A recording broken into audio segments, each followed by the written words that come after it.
ఘనంగా మాజీ ఉప ప్రధాని బాబు జగజీవన్ జయంతి వేడుకల్లో భాగంగా గురజాల ఆర్డీఓ కార్యాలయం వద్ద ఉన్న బాబు జగజీవన్ విగ్రహం వద్ద ఘనంగా కూటమి నాయకుల ఆధ్వర్యంలో నిర్వహించారు. ఈ కార్యక్రమంలో ముఖ్య అతిథిగా గురజాల నగర పంచాయతీ చైర్మన్ షేక్ బడేజాని పాల్గొన్నారు. ఈ సందర్భంగా ఆయన మాట్లాడుతూ భారతదేశం మొట్టమొదటి ఉప ప్రధాని డాక్టర్ బాబు జగజీవన్ రామ్ అని, భారత రాజ్యాంగం అమల్లోకి రావడానికి డాక్టర్ బాబాసాహెబ్ అంబేద్కర్ తో పాటు బాబు జగజీవన్ రామ్ ఎంతో కృషి చేశారని అన్నారు.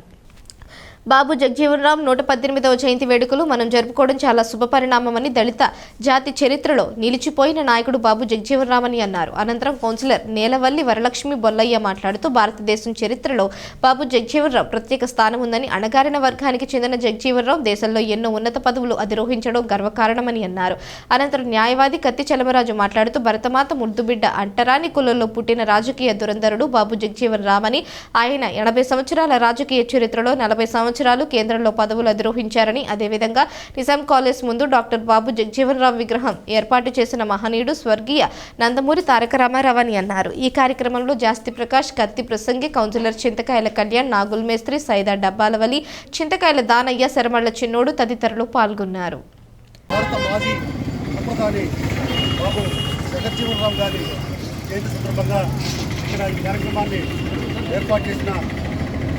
ప్రజా సంఘాలకు, తెలుగుదేశం పార్టీ నాయకులకు, అదేవిధంగా ప్రజాప్రతినిధులకు కూడా హృదయపూర్వక నమస్కారాలు తెలియజేస్తూ, ఆయన భారతదేశంలో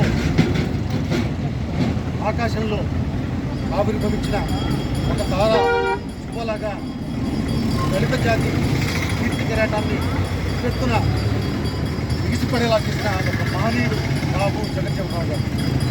ఈ దేశంలో అత్యున్నత పదవి, ప్రధాని పదవి చివరి వరకు వచ్చి ఉప ప్రధాని వరకే ఆగిపోయినా కూడా ఆయన జీవితం కానీ, ఆయన ఆచరించిన విధానాలు, సిద్ధాంతాలు కానీ మన దళిత జాతికే కాదు యావత్ భారత జాతికి కూడా ఆదర్శం.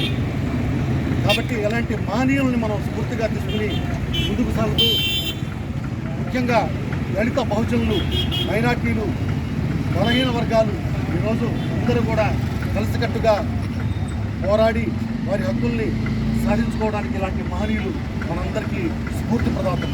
కాబట్టి ఈ సందర్భంగా మరొకసారి ఆయనకి మనకి ఘనంగా నివాళులర్పిద్దాం. జోహార్ బాబు జగజీవన్ రామ్, జోహార్ బాబు జగజీవన్ రామ్, జోహార్ బాబు జగజీవన్ రామ్, అమర్ రహే బాబు జగజీవన్ రామ్, అమర్ రహే బాబు జగజీవన్ రామ్.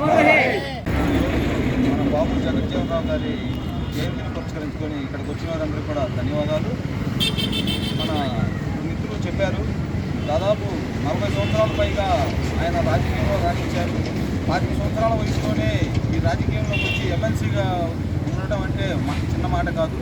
సో ఆయన పడ్డ కష్టాలు కానీ మన మిత్రుడు ఒక్కొక్కటి చెప్పుకుంటూ వచ్చాడు. ఎన్ని రకాలుగా ఎన్ని ఉద్యమాల్లో పార్టిసిపేట్ చేశాడు. అదేవిధంగా ఆయన ఉప ప్రధానిగా పనిచేశారు. మరి అదేవిధంగా వ్యవసాయ మంత్రిగా, రక్షణ శాఖ మంత్రిగా ఇన్ని పదవులు అధిరోహించి దాదాపుగా ఇతన్నింటినీ కూడా నిరంతరంగా పోరాడి ఉన్నత స్థానానికి ఎదగాలని కోరుకుంటాము.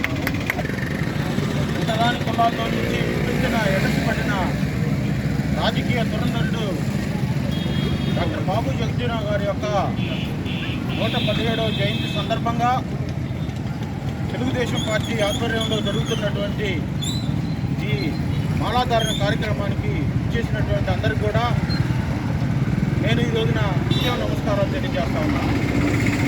భారతదేశంలో ఎంతోమంది రాజకీయ నాయకులు జన్మించారు, మరణించారు. కానీ డాక్టర్ బాబు జగజీవన్ రామ్ గారికి ప్రత్యేకమైన స్థానం ఉన్నట్లుగా మనం గమనించవచ్చు. ముఖ్యంగా 25 సంవత్సరాల వయసులోనే ఆయన ఎమ్మెల్సీగా ఎన్నికై, మరి ఆయన 80 సంవత్సరాలు బతికితే 40 సంవత్సరాలు కేంద్ర మంత్రిగా, కేంద్ర పార్లమెంటేరియన్గా ఉండటం అనేది రాజకీయ చరిత్రలోనే ఒక రికార్డు లాంటి ఉన్నటువంటి బాబు జగజీవన్ రామ్ గారు మరి మొన్నటి వరకు బతికాడు. కురియన్ అనే ఒక శాస్త్రవేత్తని ల్యాబ్లో తీసుకొచ్చి ఆయన్ని వ్యవసాయ పరిశోధక శాఖలో నియమించి ఆ విధంగా పాల ఉత్పత్తి కోసం కృషి చేయడం జరిగింది. ఈ రోజున విద్యా ఉద్యోగ రంగాల్లోనే కాకుండా అనేక రిజర్వేషన్లు, పెట్రోల్ బంకులు, టెలిఫోన్ కాంట్రాక్ట్స్లో, అదేవిధంగా ప్రతి చోట ఎస్సీలకి రిజర్వేషన్ వచ్చినాయంటే డాక్టర్ బాబు జగజీవన్ రామ్ యొక్క కృషి. ఈరోజు మనం చెప్పుకుంటున్నటువంటి ఎస్సీ ఎస్టీ కేసు గురించి డాక్టర్ అంబేద్కర్ గారిని అవమానపరిచి పార్లమెంట్లో పంపించినప్పుడు డాక్టర్ బాబు జగజీవనరామ్ గారు పార్లమెంట్కి వెళ్ళి మీరు ఈ అంటరానితనాన్ని నిషేధించకపోతే మా దళితులకు ప్రత్యేకమైన దేశం ఇవ్వమని చెప్పి తస్మాత్ జాగ్రత్త అని కూడా కులధరం గారిని హెచ్చరించినటువంటి మనగాడు మరి రాజకీయ దురంధరుడు డాక్టర్ బాబు జగజీవనరామ్ గారు. అదేవిధంగా డాక్టర్ అంబేద్కర్ గారికి 1991లో భారతరత్న రావడానికి కానీ ఎన్టీఆర్ గారి పార్టీకి అవినాభావ సంబంధం ఉంది. దళితులు తెలుగుదేశం పార్టీని కాపాడుకోవాల్సిన అవసరం ఉంది. తెలుగుదేశం పార్టీ దళితులను కూడా మంచి మంచి అవకాశాలు ఇచ్చి ప్రోత్సహించాల్సిన అవసరం ఉంది. కాబట్టి ఈ యొక్క బంధాన్ని మనం ముందుకు తీసుకొని పోయి అద్భుతంగా మనం రాజకీయాల్లో మరి తెలుగుదేశం పార్టీ ముందుకు తీసుకొని పోవాల్సిన అవసరం ఉంది. ఈ నియోజకవర్గంలో ఎర్రబెల్లి శ్రీనివాసరావు గారు, అదేవిధంగా ఈ రాష్ట్రానికి మరి చంద్రబాబు నాయుడు గారు అద్భుతమైన నాయకత్వాన్ని ఇస్తూ మనల్ని ప్రోత్సహిస్తున్నారు. కాబట్టి ఈ యొక్క స్ఫూర్తిని కొనసాగిస్తూ ముందుకు పోవాలి.